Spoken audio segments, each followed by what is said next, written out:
થઈ જાય એ કેવીમાં શું થાય? જો એમાં સામાન્ય રીતે કમળો એ પિત્તનો રોગ છે. જ્યારે પિત્ત વધે ત્યારે સામાન્ય રીતે લીવર, પેન્ક્રિયાઝ આ બાઇલ બાઇલ પિગમેન્ટને જે એ ડિસ્ટર્બ થતું હોય છે. તો એ અંદર પેટમાં દુખાવો, અપચો એવું બધું થતું હોય. એ વખતે જો આપણે ટ્રીટમેન્ટ ન કરીએ તો એ ત્યાં વધે પછી વાયુ દ્વારા એ ફેંકાય ચારે બાજુ, લોહીની અંદર ભળી જાય.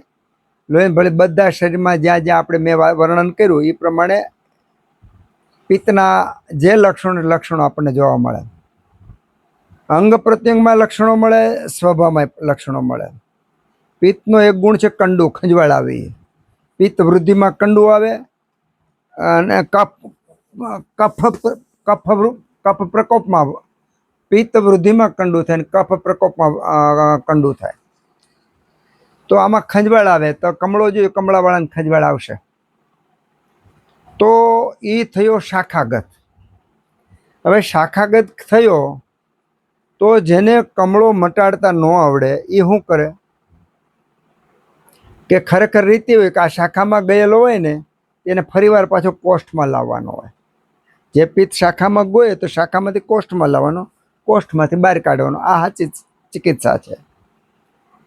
તો શાખામાંથી કોષ્ઠમાં આવ્યો ન હોય અને વિરુદ્ધ આહાર વિહાર સારવાર દ્વારા એ પ્રકોપ પામે તો પિત્તનું જે આશ્રય સ્થાન છે એ આશ્રય સ્થાન બગડે. દાખલા તરીકે લીવર છે, પેન્ક્રિયાસ છે, કે જે પાચક રસો છે બિલકુલ બગડે. એના પરિણામે એ અવયવો કામ કરતા બંધ થઈ જાય અને ટોક્સિન છોડવા માંડે. ઝેર એટલે આપણા શરીર માટે ઝેર હોય.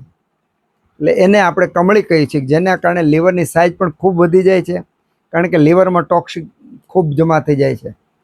શરીરની અંદર જેવી રીતે આપણા ઘરમાં એક વડીલ હોય, બધાની સુખની જાળવણી કોણ કરે? વડીલ કરતો હોય.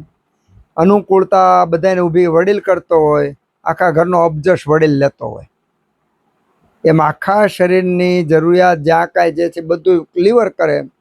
જ્યાં જ્યાં કચરો છે એ બધો પોતા પાસે રાખે. એના કારણે બીજા કોઈ અવયવ હેરાન ન થાય. એટલે ત્યાં ટોક્સિસિટી વધી જાય અને પછી લીવર જ કામ કરતું બંધ થઈ જાય. અને એ અવસ્થાને આપણે પછી અહીંયા કમળી કહીએ છીએ. એને હલીમક નામ આપ્યું છે આયુર્વેદમાં. હલીમક નામ આપ્યું.